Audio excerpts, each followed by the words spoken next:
Hey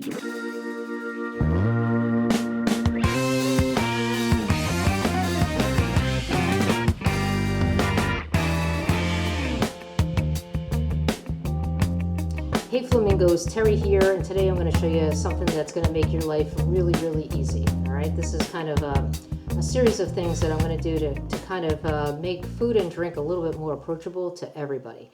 All right, today I already had my French press full of coffee, but I feel like I need just a little bit more coffee, and I don't want to make another whole pot. So I've got this gizmo. It's called an AeroPress. It makes a single cup of coffee. They say that you use it to make espresso, but I don't find that it's an effective way to do that. I like my espresso really strong. But this is a good way to make a single cup of coffee.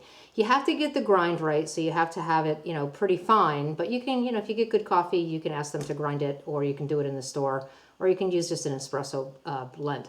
But anyway, so I'm using the coffee from my favorite coffee place. It is Honduras Marcala from Fairmountain in Atlantic Highlands, New Jersey.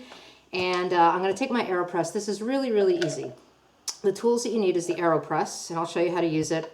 You need your hot water, and you need a cup. So that's it. Pretty easy, right? So you take the thing apart. It takes you a little bit to figure out how to do it, but after you figure it out, it's not a big deal. You put the bottom on. So you have these little filters that you put on. Here, you know what? I'll take it out of here. It's a lot easier to show you. You buy these filters. It's the only thing you really need to replace when you're doing it, and the coffee, of course. You put it inside of this little piece, and you screw this on at the bottom. All right, you put that there. Depending, it's got numbers on it. Here you can kind of, pick how much water you want to put in. I tend to go between 3 and 4 for a single cup of coffee. You take out a scoop, and again, you can see this is, let me see if I can spill it all over. It's pretty finely ground. Because you really need it, you want the coffee to have the most contact with the water. So I do like a full scoop, and then, maybe kind of a half a scoop, because I like my coffee pretty strong. Then you take your stirrer in your hand, and you pour the water into this AeroPress. Now you can't really see that. Let me actually push this down, and then you can kind of see what's going on, because you've seen enough of me pretty much. Let's do this. That way you can kind of see. I'll put the water in, and again, I go between 3 and 4-ish, also depending on the size of your cup. You take it and you stir it. You don't need very long. This doesn't take very long to make a cup of coffee. You stir it for like 10 seconds, 15 seconds, whatever.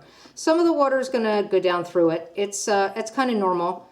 But then the fun part, after you've stirred this thing and you got your coffee all, happy in its hot water, you take the plunger. This is a plunger.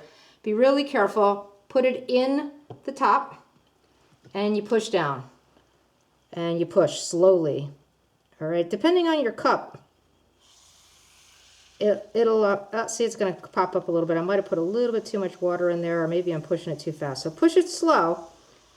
And then, yeah, see, you know what? I probably overfilled this. This cup is a little small, but that's okay. So you can't push it all the way down. You have a nice full cup of coffee. Be careful because it's hot. All right? So you push it down till it's done. And you have yourself a nice hot cup of coffee. Really, really hot. Really full of taste. Again, use some really good coffee. Life is too short to eat and drink. Hey, watch out, I'm gonna knock you over. Life is too short to not have good coffee, good food, and good drink. But anyway, so that's the AeroPress. I hope you go out and try it, and enjoy.